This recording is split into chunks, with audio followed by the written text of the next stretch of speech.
اللہ اللہ اللہ اللہ اللہ۔ السلام علیکم ورحمۃ اللہ وبرکاتہ۔ وعلیکم السلام ورحمۃ اللہ وبرکاتہ۔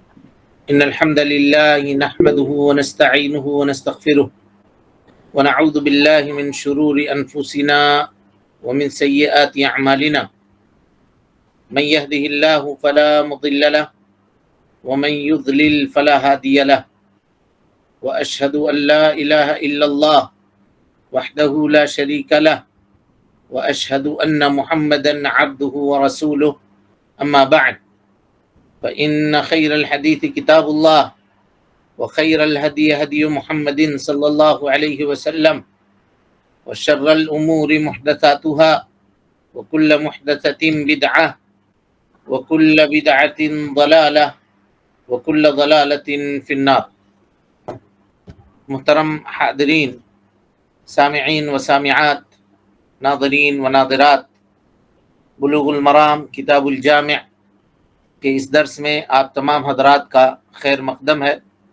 اللہ رب العالمین ہم سب کے مل بیٹھنے کو قبول فرمائے، علم دین، علم نافع سیکھنے، اس کے مطابق عمل کرنے، اس کی دعوت عام کرنے اور اس راستے میں آنے والی مصیبتوں کے اوپر اللہ رب العالمین ہم سب کو صبر کی توفیق نصیب فرمائے۔ محترم حاضرین، سامعین و سامعات، ناظرین و ناظرات، باب البر والصلہ کی دوسری حدیث آپ کے سامنے پڑھی جا رہی ہے، اور کل کے درس میں قطع رحمی کرنے کے تعلق سے جو وعید ہے ان کے تعلق سے تفصیلی گفتگو آپ کے سامنے کی گئی تھی، اور رشتہ داری کو جوڑنے سے کیا مطلب ہے اس کے تعلق سے مکمل تفصیل ہم نے آپ کے سامنے ذکر کیا تھا۔ حدیث کا ایک ٹکڑا باقی ہے جس کو آج کے اس درس میں ہم مکمل کریں گے۔ اللہ کے نبی صلی اللہ علیہ وسلم نے فرمایا، لا يدخل الجنت قاطع، قاطع رحم، رشتہ داری کو کاٹنے والا جنت میں نہیں جائے گا۔ اس کا مطلب یہ ہے کہ جو شخص اللہ اور اس کے رسول کے احکام کو سننے کے بعد بھی، وہ جاننے کے باوجود بھی کہ قطع رحمی کرنا حرام ہے، اس کو حلال سمجھتا ہے اور قطع رحمی کرتا ہے، پتہ ہے کہ شریعت نے رشتہ داری کو توڑنے سے منع کیا اور اس کو حرام کیا ہے، لیکن وہ کہتا ہے نہیں ہم ایسی رشتہ داری ہم نہیں جوڑ سکتے، شریعت کے دوسرے احکام کو ہم مان لیں گے لیکن ایسے رشتہ دار ہم کو نہیں چاہیے، اس چیز کے اوپر ہم عمل نہیں کریں گے، اس میں ہم فیصلہ کریں گے۔ اگر وہ ایسا کہتا ہے تو وہ کبھی جنت میں نہیں جائے گا۔ جی یہ بات نوٹ کر لیجئے، اگرچہ بوجھا نیکی اس کے پاس ہو، نیکیوں کا پہاڑ ہو، صدقہ و خیرات، زکوٰۃ، حسنات کی اگر بڑے بڑے ڈھیر بھی وہ جمع کیا ہوا ہو، تب بھی وہ نہیں جائے گا، کیونکہ وہ شخص جس نے اللہ رب العالمین کے حرام کردہ حکموں میں سے کسی حکم کو بھی جائز سمجھا، تو وہ آدمی کیا ہے؟ وہ آدمی مسلمان نہیں ہے، اگرچہ وہ اسلام کا دعویٰ کرے۔ تو ایک معنی تو یہ ہوا، اور دوسرا معنی یہ ہوا کہ بھائی کوئی آدمی یہ کہے کہ دیکھیے اللہ تعالیٰ نے قطع رحمی سے منع کیا ہے، ہم اس کو جانتے ہیں، مانتے ہیں کہ وہ حرام ہے، لیکن ہم یہ کام کریں گے۔ اگر یہ سمجھ کے کر رہا ہے تو ابتدائی طور پہ وہ جنت میں نہیں جائے گا، ابتدائی طور پہ وہ جنت میں نہیں جائے گا، پہلے اس کو جہنم جانا پڑے گا، اپنے عذاب کا بدلہ جب پورا کر لے گا وہ، پھر اللہ رب العالمین جب چاہے گا اس کو جنت میں داخل کرے گا۔ یہ معنی ہے لا يدخل الجنت قاطع۔ کوئی آدمی کہے کہ جنت میں آپ لوگ کہتے ہیں کہ توحید سے داخل ہو جائے گا، پھر یہ کہہ رہے ہیں لا يدخل الجنت قاطع، تو قطع رحمی کرنا زیادہ سے زیادہ کبیرہ گناہ ہے، اس سے زیادہ اور کیا ہے؟ تو کبیرہ گناہ کرنے والا جہنم میں جائے گا، اس کا مطلب یہ ہے کہ خوارج کے عقیدے کی تائید ہو رہی ہے، تو آپ کہیے گا نہیں، خوارج کے عقیدے کی کہیں سے بھی تائید نہیں ہو رہی ہے۔ کیسے نہیں ہو رہی ہے؟ آپ بولیے گا یہ بات اس شخص کے لیے ہے جو قطع رحمی کو حلال سمجھ کر کے الحمدللہ رشتہ داری کو توڑنے والا ہو، اس کے لیے۔ اور اگر وہ آدمی اس کو حرام سمجھ رہا ہے اور پھر قطع رحمی کر رہا ہے، تو ایسی صورت میں ابتدائی طور پہ وہ نہیں جائے گا، اس کا معاملہ اہل کبائر کا معاملہ ہے۔ انشاء عذبہ، اگر اللہ تعالیٰ چاہے گا تو اس کو عذاب دے گا، وہ انشاء غفر لہ، اور اگر اللہ تعالیٰ چاہے گا تو اس کو معاف کر دے گا۔ ہاں جی، حدیث پر عمل نہیں کیا آپ لوگوں نے، چھینکا بھی ہم نے، الحمدللہ بھی کہا، کسی نے جواب تک نہیں دیا یرحمک اللہ۔ جی جواب دے دیا تھا، لیکن یہاں سے دیا تھا مائک آف کر کے۔ تو یرحمک اللہ سنانا ہے سامنے والے کو، یا لکھ دیتے، کوئی ٹیکسٹ کر دیتے، تو بدلے میں آپ لوگوں کو بھی دعا مل جاتی ہے، یہدیکم اللہ ویصلح بالکم۔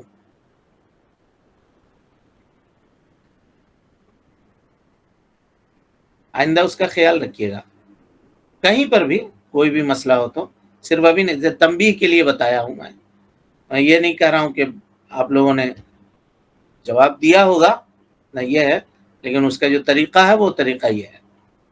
اور اتنے لوگوں میں سے کسی ایک نے بھی جواب دے دیا ہوتا تو کافی تھا، کوئی ایک بھی اگر ٹیکسٹ کر دیا رحمک اللہ کر دیتے تو کافی تھا، کیونکہ یرحمک اللہ ہم سنیں گے، مطلب جو چھینکا ہے وہ سنے گا، تب نہ وہ آپ کو جواب میں آپ کو دعا دے گا۔ آپ خود سے کہہ لیجئے گا تو آپ دعا سے محروم ہو جائیں گے۔ بہرحال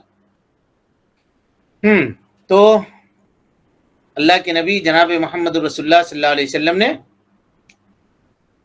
قطع رحمی کو، اللہ رب العالمین نے قطع رحمی کو حرام قرار دیا ہے، اور جو نبی صلی اللہ علیہ وسلم کا فرمان ہے کہ قاطع رحم رشتہ داری کو توڑنے والا جنت میں نہیں جائے گا، اس کا یہ مطلب ہے، اس کا یہ مطلب ہے۔ اور اس سے یہ بھی پتہ چلا جی کہ مرتکبین کبیرہ یہ ہمیشہ جہنم میں نہیں رہیں گے۔ کتاب التوحید میں آپ اس کی تفصیل پڑھ چکے ہیں کہ کبیرہ گناہ کا ارتکاب کرنے والا ہمیشہ جہنم میں نہیں رہے گا۔ اگر توحید ہے، وہ موحد ہے، تو اپنی سزا کاٹنے کے بعد ایک نہ ایک دن اس کو اللہ رب العالمین اپنے فضل اور اپنے توفیق سے جہنم سے نکال کر کے جنت میں داخل کرے گا۔ چلیں بسم اللہ، حدیث پڑھیے اس کے بعد کی۔ الحمد لله وحده والصلاة والسلام على من لا نبي بعد، أما بعد فأعوذ بالله من الشيطان الرجيم، بسم الله الرحمن الرحيم.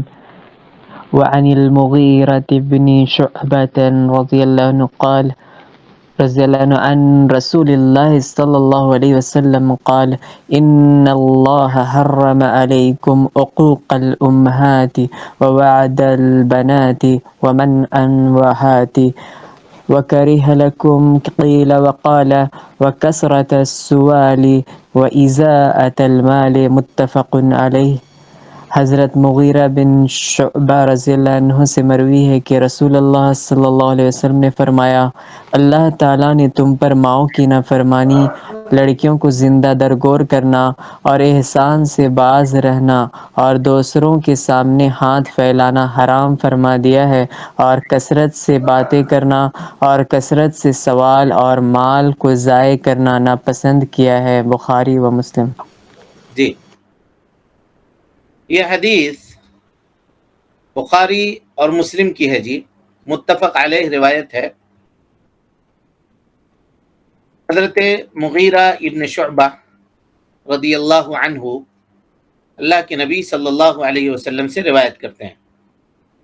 مغیرہ ابن شعبہ ابن ابی عامر ابن مسعود ابن متعب، یہ ان کا پورا نام ہے۔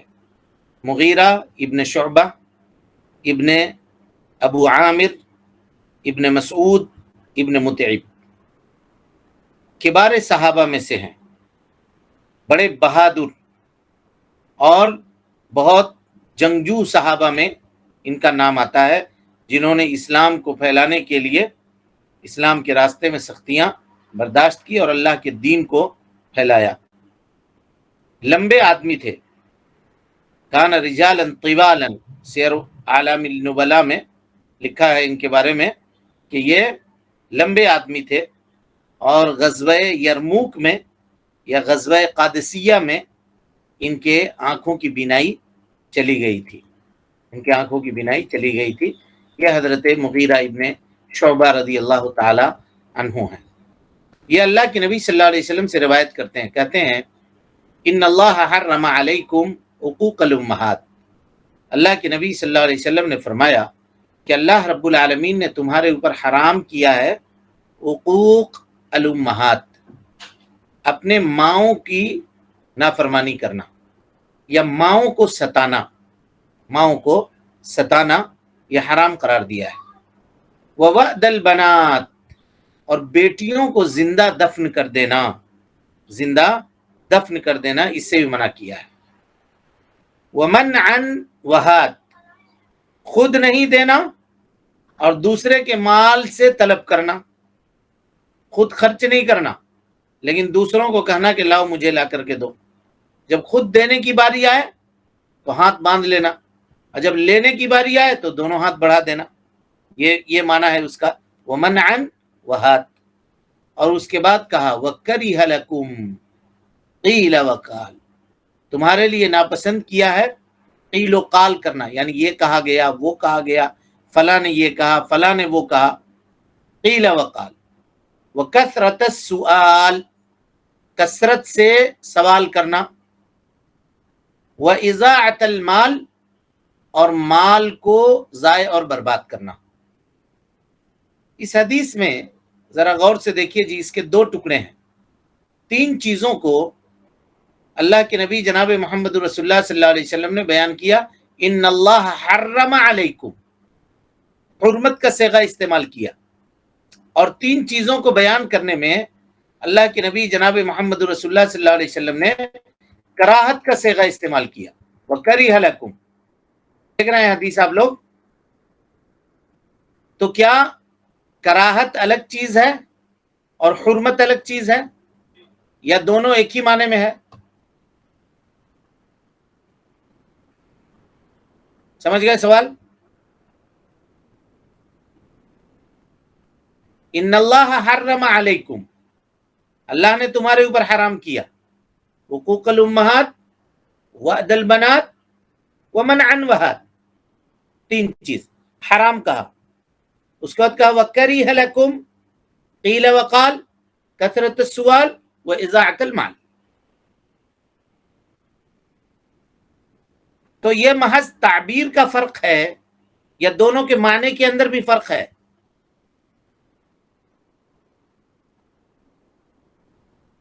حرام اور مکروہ ہے نا.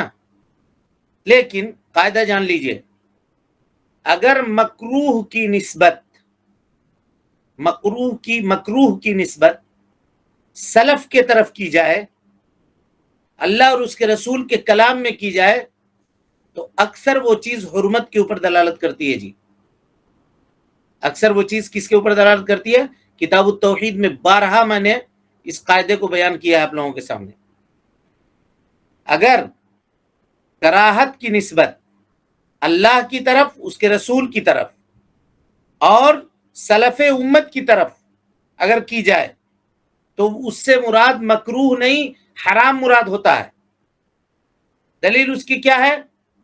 اللہ رب العالمین فرماتا ہے کل ذالک کان سیئہ عند ربک مکروہا. مکروہا مانے حراما. ہر ناپسندیدہ اور بری چیز اللہ رب العالمین کے سامنے کیا ہے؟ حرام ہے. اس سے پہلے تذکرہ کیا اللہ رب العالمین نے بہت ساری چیزوں کا سورہ بنی اسرائیل میں، اور اس کے بعد کہا کل ذالک کان سیئہ عند ربک مکروہا. سمجھ گئے؟ یہ تو پتہ چلا کہ صرف تعبیر کا، الفاظ کا فرق ہے، معنی میں کوئی فرق نہیں ہے. جس طرح سے والدہ کی نافرمانی کرنا حرام ہے، اسی طرح سے اضاعت مال بھی حرام ہے. یعنی کوئی یہ نہ سمجھے کہ مال کا ضائع کرنا یہ مکروہ ہے. سارے لوگ سمجھ گئے جی؟ جی چلیں، اس کے بعد مغیرہ ابن شعبہ رضی اللہ تعالیٰ عنہ کی اس روایت میں اللہ کے نبی صلی اللہ علیہ وسلم نے فرمایا حرم علیکم حقوق الامہات۔ حقوق امہات سے کیا مراد ہے جی؟ امہات جو ہے نا، یہ کی جمع ہے، کی جمع ہے، اور اگر انسانوں میں ماں کو کیا کہتے ہیں؟ اس کی جمع امہات لاتے ہیں، اور اگر جانوروں میں ہو تو اس کو امات کہتے ہیں۔ کیا کہتے ہیں؟ امات، امہات نہیں کہتے پھر۔ اور کچھ لوگوں نے یہ کہا کہ نہیں، چاہے بنی آدم میں ہو یا جانوروں میں ہو، امہات دونوں میں استعمال کیا جا سکتا ہے، دونوں میں استعمال کیا جا سکتا ہے، یہ لغوی معنی ہوا اس کا۔ حقوق الامہات سے مراد ان کے ساتھ حسن سلوک نہیں کرنا، جو نفقہ یا خرچہ پانی ان کے اوپر واجب ہے وہ نہ دینا، اگر وہ ضرورت مند ہیں تو ان کی مدد نہ کرنا، اگر وہ بیمار ہیں تو ان کا علاج نہ کروانا، ان کی تیمارداری نہ کرنا، ان کی خدمت نہ کرنا، یہ سب کے سب کیا ہے؟ یہ سب کے سب کیا ہے؟ بولیے، حقوق کے اندر شامل ہے، حقوق کے اندر شامل ہے۔ حقوق اصل میں جو ہے جی، یہ صلہ رحمی کو قطع کرنے والی چیز ہے، اور ماں باپ کے تعلق سے یہ جملہ استعمال ہوتا ہے عام طور پر۔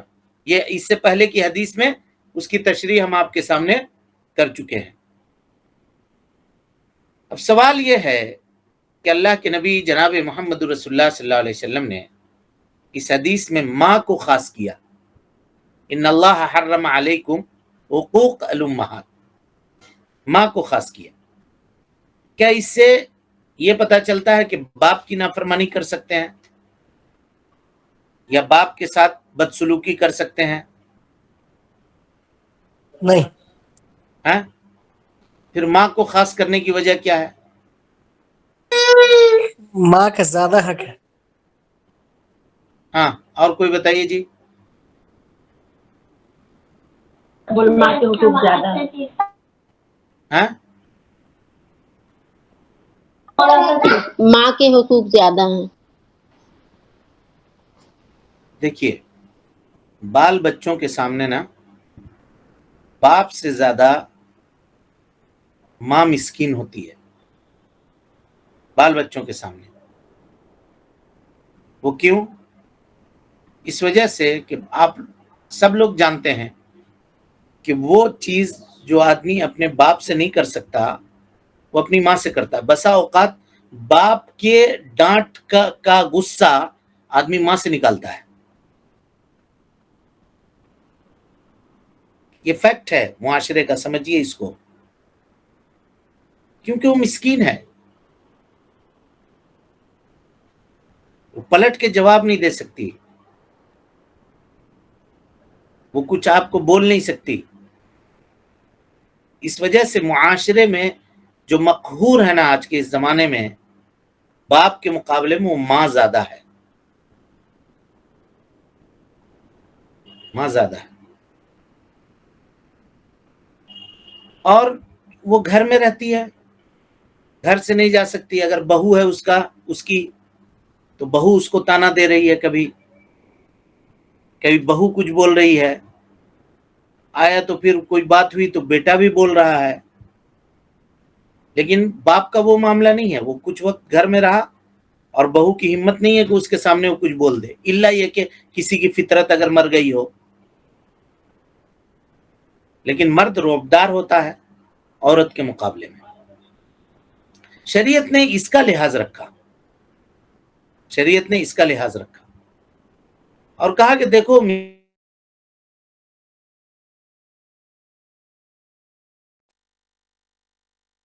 کیونکہ اس حدیث کو اٹھائیے جس میں اللہ کے نبی صلی اللہ علیہ وسلم سے پوچھا گیا کہ میرے حسن سلوک کا سب سے زیادہ مستحق کون ہے؟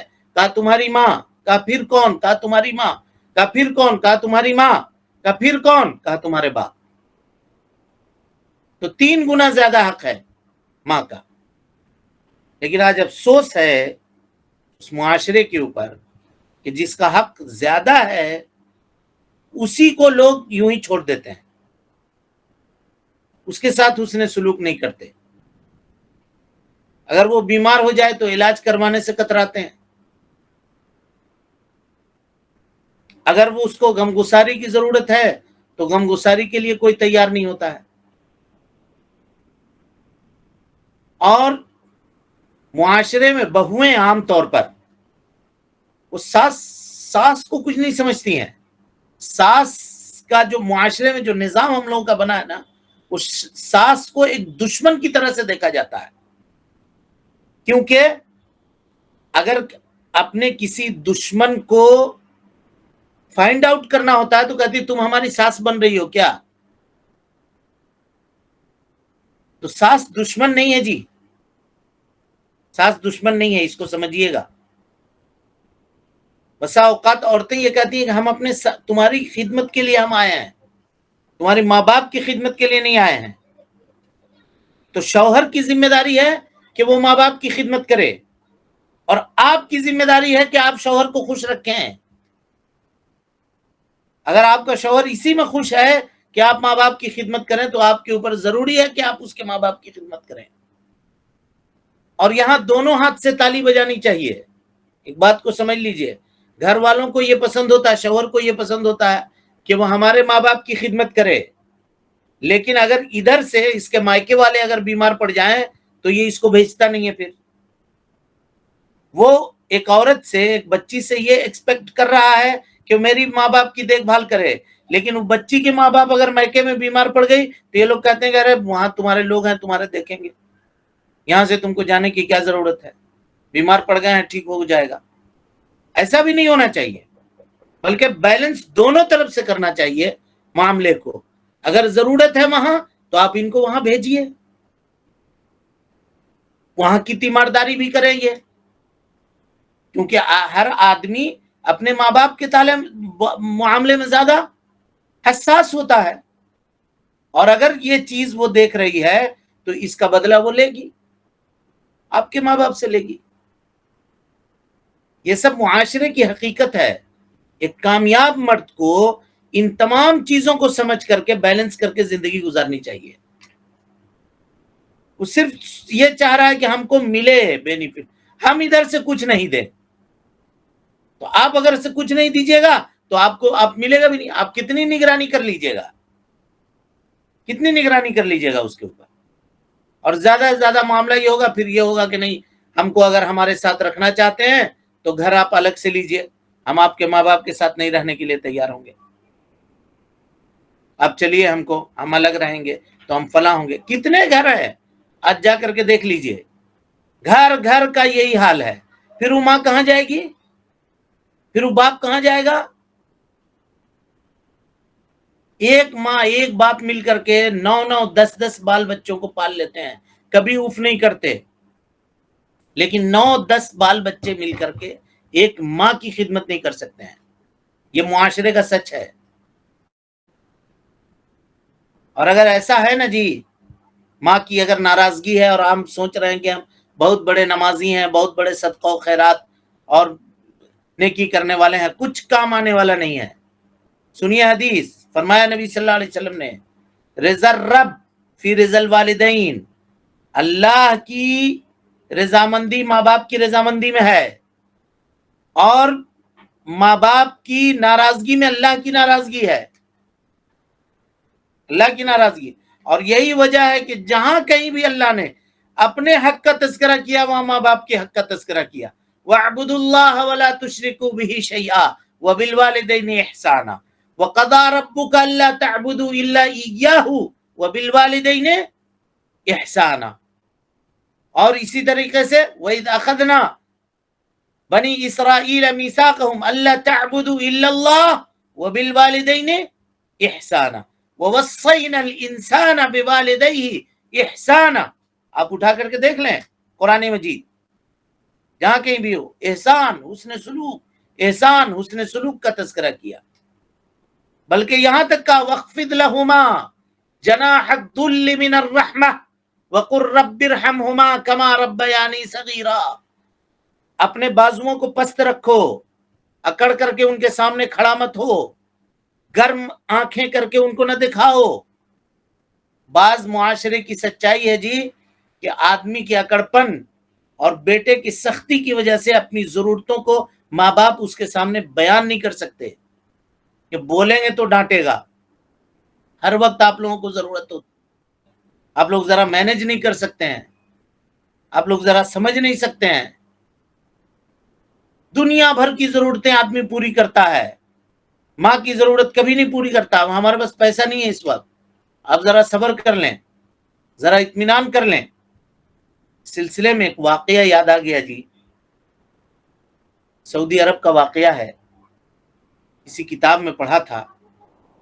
واقعہ بیان کرتے ہیں، 3-4 منٹ باقی ہے، پھر کل کے درس میں اس گفتگو کو آگے بڑھائیں گے۔ کہا ریاض کے کسی دکان میں، سونے کی دکان میں، ایک فیملی آ کر کے رکی، چاند رات تھا، صبح ہو کر کے عید تھی۔ تو میاں بیوی اترے سونے کی دکان میں سونا خریدنے کے لیے۔ خریدا تو ایک بوڑھی عورت تھی جو اس شخص کی ماں تھی، وہ گاڑی میں بیٹھی ہوئی تھی اور بچے کو اپنے گود میں، یعنی جو اس کا پوتا تھا یا پوتی تھی جو تھی، اس کو اپنے گود میں لی ہوئی تھی وہ بوڑھی ماں۔ تو اس کے دل میں کیا خیال آیا پتہ نہیں، کہ بہو اور بیٹا شاپنگ کر رہے ہیں، عید کا دن ہے، سب لوگ کچھ نہ کچھ خرید رہے ہیں، تو ہم بھی جاتے ہیں کچھ خرید لیں دکان سے۔ تو وہ بھی گئی اور جانے کے بعد ایک انگوٹھی اس نے پسند کر لی اور بل بنانے کے لیے کہہ دیا، کہا یہ ہمارا بیٹا ہے اور اس سے آپ بل لے لیجئے گا۔ تو 400 ریال کی انگوٹھی ہوگی۔ کہا 10-12 ہزار ریال کیا۔ ان دونوں نے شاپنگ کیا اور شاپنگ کرنے کے بعد جب بل کی باری آئی تو اس میں دیکھا کہ یہ 200-400 ریال زیادہ ہے۔ تو کہا یہ انگوٹھی تو ہم نے پسند نہیں کی ہے۔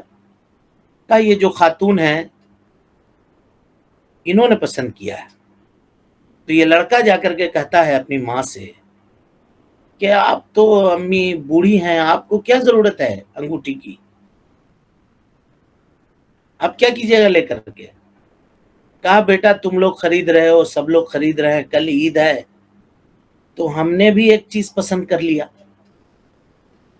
اتنے میں اس کی بیوی، یعنی اس کی بہو جو ہے بوڑھی کی، وہ بلا کر کے اپنے شوہر کو کہتی ہے، یعنی اس بوڑھی کے بیٹے سے کہتی ہے کہ لے دو 200-400 روپے کی انگوٹھی ہے، لے دو، نہیں تو یہ تمہارے بیٹے کا یا بیٹی کا دیکھ بھال نہیں کرے گی، کل سے پوتے کو نہیں کھلائے گی، لے دو۔ ماں نے جب یہ کہا تو انگوٹھی سوکس پہ پھینک دی وہ، اور جا کر کے گاڑی میں بیٹھ گئی اور یہ کہا کہ سنو بیٹا، اگر تم یہ سمجھ رہے ہو کہ میں اپنے پوتے سے محبت اس ایک انگوٹھی کے لیے کرتی ہوں، تو تم یہ جان لو کہ آج سے زیادہ میں اپنے پوتے سے محبت کروں گی، جتنا کرتی تھی اس سے زیادہ کروں گی، تاکہ تم کو تمہاری بیوی کا تانا نہ سننا پڑے۔ یہ کہہ کر کے جا کے وہ گاڑی میں بیٹھ گئے۔ اب دکاندار وہ بڑا متقی تھا، اس نے کہا کہ تم کیسے بے غیرت آدمی ہو، تم 12-13 ہزار ریال کی شاپنگ اپنے بیوی کے لیے کر رہے ہو، 300-400 ریال کی انگوٹھی تم اپنے ماں کو نہیں دلا سکتے ہو، بے شرم بے غیرت۔ کہا یہ لے جاؤ، میں اپنی طرف سے تم کو سونا میں تم کو بیچوں گا نہیں، اور اس عورت کو یہ انگوٹھی لے جا کر کے دو۔ ڈانٹا اس کو، تب جا کر کے یہ حال ہے معاشرے اور سماج کا۔ یہ تو لکھا ہے، شیخ ابن عثیمین نے اس واقعے کا ذکر کیا ہے کتاب کے اندر۔ ایسے کتنے واقعات ہیں جو کھل کر کے سامنے نہیں آتے۔ ماں باپ کو لوگ دائی سمجھتے ہیں، بوڑھی ہو گئی ہے تو ہمارے بچے کو تیل لگائے، اس کا پھلیا کرے، اس کا یہ کرے، اس کا کاجل کرے، اس کا سرما کرے، اسی کام کے لیے ہے۔ باقی اگر اس کی ضرورت ہے تو اس کی ضرورت کو کچھ نہ پوری کیا جائے، وہ تو ہے گھر کی نوکرانی، صبح اٹھ کر کے سب کرے، سب کچھ کرے، بہو سو کر کے 8 بجے اٹھے۔ یہ معاشرے کا سچ ہے جی، اس کو فراموش نہیں کیجیے گا۔ اگر حدیث و قرآن پڑھنے کا زندگی میں کچھ بھی فائدہ ہے، اگر کسی کو بھی فائدہ ہے، تو اس پہلو کے تعلق سے سوچنے کی ضرورت ہے۔ اللہ کے نبی صلی اللہ علیہ وسلم نے کہا ان اللہ حرم علیکم حقوق الامہات، ماؤں کی نافرمانی کرنے کو اللہ رب العالمین نے حرام قرار دیا۔ اللہ کے نبی صلی اللہ علیہ وسلم کا سویبیہ سے کیا رشتہ تھا جی؟ دودھ پلایا تھا، اس کی قیمت لی تھی، گھر والوں نے قیمت دی تھی۔ فتح مکہ جب ہوا تو اللہ کے نبی صلی اللہ علیہ وسلم چادر بچھا کر کے خانہ کعبہ کے صحن میں بیٹھے ہوئے تھے۔ ایک بوڑھی عورت آئی جس کے سر کے چہرے کے چمڑے لٹک گئے تھے، چہرے پہ جھریاں پڑ گئی تھی، اور دھوپ کی وجہ سے وہ ایسے کر کے دیکھ رہی تھی، تاک رہی تھی کہ کہاں ہے کہاں۔ نبی صلی اللہ علیہ وسلم نے جب دیکھا تو امی امی امی کہتے ہوئے آپ دوڑ گئے، اور اس عورت سے جو رضائی ماں تھی سویبیہ، لپٹ گئے آپ۔ جو چادر آپ کے کندھے میں تھا اس چادر کو زمین پہ بچھا دیا اور اس کو اس کے اوپر بٹھا دیا، اور کہا لوگوں سے کہ یہ میری ماں ہے، یہ سویبیہ ہیں جنہوں نے مجھ کو دودھ پلایا ہے۔ وہ انسان کا کیا معاملہ ہوگا جس کی ماں نے اس کو 2.5 سال تک دودھ پلایا ہے بغیر کسی قیمت کے؟ تم سے کوئی قیمت لیا ہے اس نے؟ تمہاری خدمت کی ہے، تم جب کمزور تھے، بولنے کی طاقت نہیں رکھتے تھے، اس وقت تمہاری ضرورتوں کو اس نے پوری کی ہے۔ آج وہ بوڑھی ہو گئی ہے، کمزور ہو گئی ہے، تو تم نے گھر کا اس کا کچڑا سمجھ کے اس کو سائڈ کر دیا۔ بے غیرتی کی انتہا ہے یہ۔ اس کی ضرورتوں کو پورا کرنے کے بجائے، اس کے معاملات کو پورا کرنے کے بجائے، جو آدمی جی اپنے ماں باپ کو خوش نہیں کر سکتا ہے وہ اللہ کو کبھی خوش نہیں کر سکتا۔ یہ بات جان لیجئے گا، کبھی جان لیجئے گا، یہ بات سمجھ لیجئے گا۔ اللہ تعالیٰ سے دعا ہے کہ اللہ تعالیٰ ہمیں اور آپ کو حسن عمل کی توفیق دے۔ رب العالمین ہم سب کی اصلاح فرمائے، نیکیوں کو قبول کرے، سیئات سے درگزر فرمائے، جب تک زندہ رکھے دین اسلام پہ زندہ رکھے، اور جب اٹھائے ایمان پہ اٹھائے۔ آمین وآخر دعوانا ان الحمدللہ رب العالمین۔ کوئی سوال ہے کسی کے پاس؟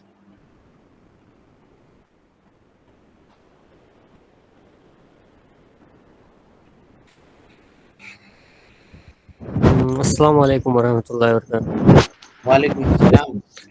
کل کی طرف سے ایک کوشچن تھا سر، جیسے آج کا ڈیٹ میں دیکھا جاتا ہے کہ اگر کسی سے کچھ غلطی ہو گیا ہے، غلط مطلب جانے انجانے میں کچھ غلطی ہو گیا ہے، وہ معافی بھی مانگ رہا ہے لیکن وہ اگلا معاف کرنے کے لیے تیار نہیں ہے، وہ ایک ہی بات کو لے کے مطلب ضد میں پڑا ہے، تو ایسے میں کیا ہے کرنا چاہیے؟ ایسے میں آپ چھوڑ دیجئے، آپ کا کام یہ ہے، آپ نے معافی مانگ لیا، آپ نے سلام کر لیا، اس کے بعد اس کا وبال اس کے سر ہوگا، اس کا وبال آپ سے جہاں کہیں ملے آپ اس سے سلام کرتے رہیے، آپ ترک مت کیجیے۔ کل حدیث گزری ہے نا آپ کے سامنے کہ اللہ کے نبی صلی اللہ علیہ وسلم نے فرمایا کہ صحابی نے کہا کہ ہم اپنے رشتہ داروں کے ساتھ حسن سلوک کرتے ہیں، وہ ہمارے ساتھ رشتہ داری کاٹتے ہیں، ہم ان کے ساتھ احسان کرتے ہیں، وہ ہمارے ساتھ برائی کرتے ہیں، تب بھی ہم احسان کر رہے ہیں۔ تو نبی صلی اللہ علیہ وسلم نے کہا اگر ایسا ہی ہے جیسا تم کہہ رہے ہو تو گویا تم ان کے منہ میں گرم راکھ ڈال رہے ہو۔ متکبر ہے وہ آدمی۔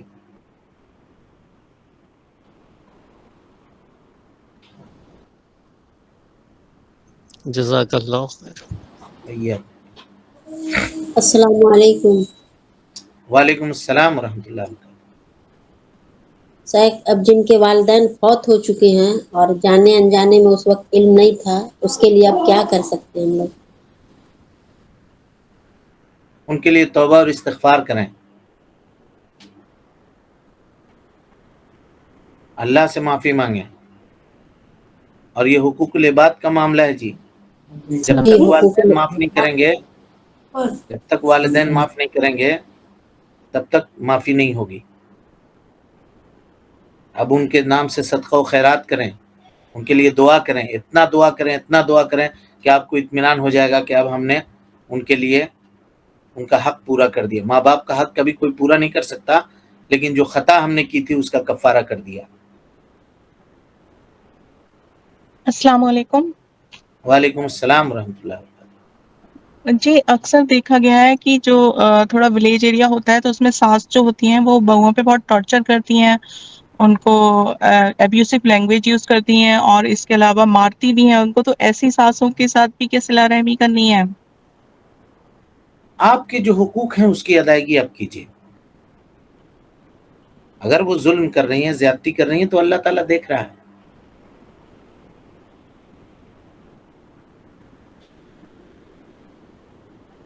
اگر وہ ظلم و زیادتی کر رہی ہیں تو اللہ تعالیٰ دیکھ رہا ہے. کچھ چیزیں آخرت کے لیے بھی ہونی چاہیے، کچھ چیزیں آخرت کے لیے بھی ہونی چاہیے.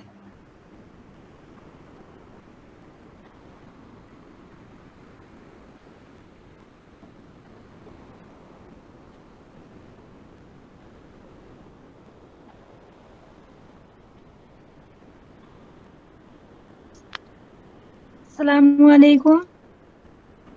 وعلیکم السلام ورحمۃ اللہ. میں یہ پوچھنا چاہ رہی تھی کہ اگر کوئی ساس بار بار روٹیں تو انہیں بار بار منانا چاہیے؟ بنا بات کے اگر بار بار روٹتی رہیں تو ہمیں بار بار منانا چاہیے؟ جی منانا چاہیے ان کو. اچھا ٹھیک ہے، شکریہ.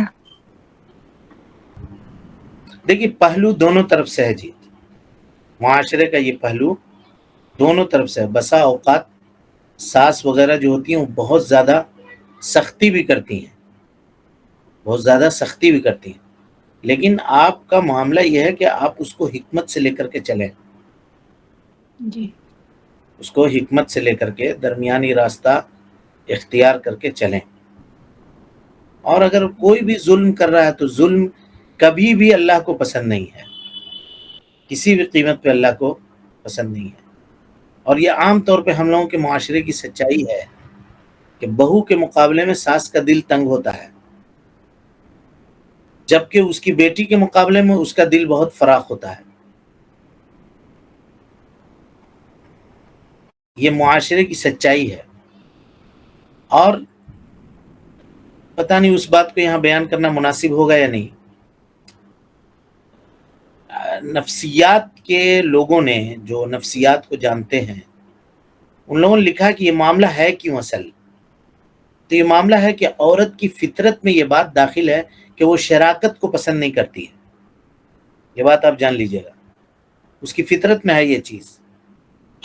اب کل تک ایک لڑکا تھا جو اس کی باتیں مانتا تھا، ماں کی باتیں مانتا تھا، اس کے اشارے پہ چلتا تھا، اس سے اپنی ضرورتیں بیان کرتا تھا، وہ اس کے لیے کھانا نکال کر دیتی تھی، وہ کھاتا تھا.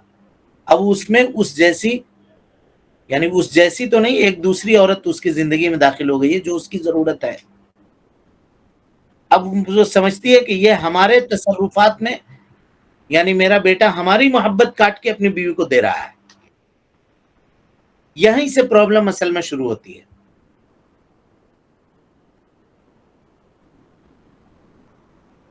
یہیں سے اصل پرابلم جو ہے نا وہ یہیں سے شروع ہے. اگر اسی کو دونوں طرف سے ذرا سا مینج کر لیا جائے تو معاملہ بہت اچھا ہو. اور پھر زندگی سب کے سامنے پڑی ہے جی. ماں باپ بوڑھے کب تک رہیں گے؟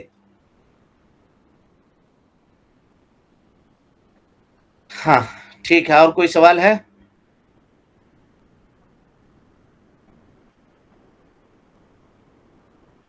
چلیں پھر. السلام علیکم. اللہ اللہ اللہ اللہ اللہ اللہ اللہ اللہ اللہ